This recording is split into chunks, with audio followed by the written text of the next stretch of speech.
Please stay with us as we stay on this topic. The European Union failed to approve its 18th sanctions package against Russia during a meeting of EU foreign ministers on Tuesday. EU Foreign Policy Chief Kaja Kallas expressed disappointment over the setback. Let's listen in to what.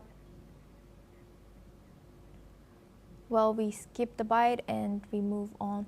Slovakia has been blocking the sanctions package, demanding assurances regarding a separate proposal to phase out Russian gas imports by 2028. As discussions continue, Slovakia's objections remain a major roadblock in the EU's efforts to impose further penalties on Russia. Meanwhile, German Foreign Minister Johann Wadephul also voiced confidence that the EU would soon adopt a new sanctions package targeting Russia. In a joint press conference, he expressed optimism that the bloc would overcome current hurdles.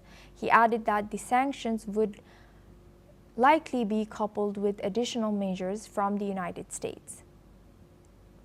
In addition to the ongoing sanctions discussions, EU foreign ministers are set to address the issue of frozen Russian assets during an informal meeting scheduled for the end of August. Let's listen in to what Kaja Kallas has said. We have very different views on the frozen assets between the member states. So we have agreed to have a discussion on frozen assets only in the Gymnich format that we have in August with the ministers. Now we go back to our guest discussion with Stefan Nagy. He's a professor at International Christian University. Thank you, Stefan, for staying with us. Now, why is Slovakia siding with Russia? What are the factors that are contributing to its stopping of EU's policies against Russia?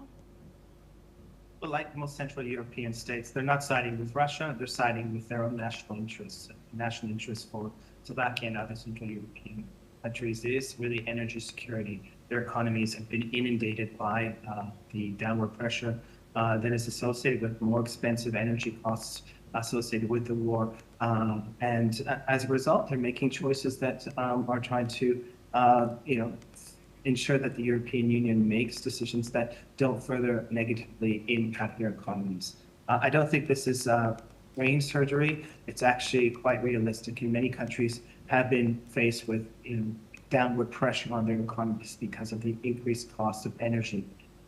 Inflation is a real problem in Central Europe, and until the war is finished, I think that inflation will continue to be a critical challenge for Slovakia, but also other states within the region.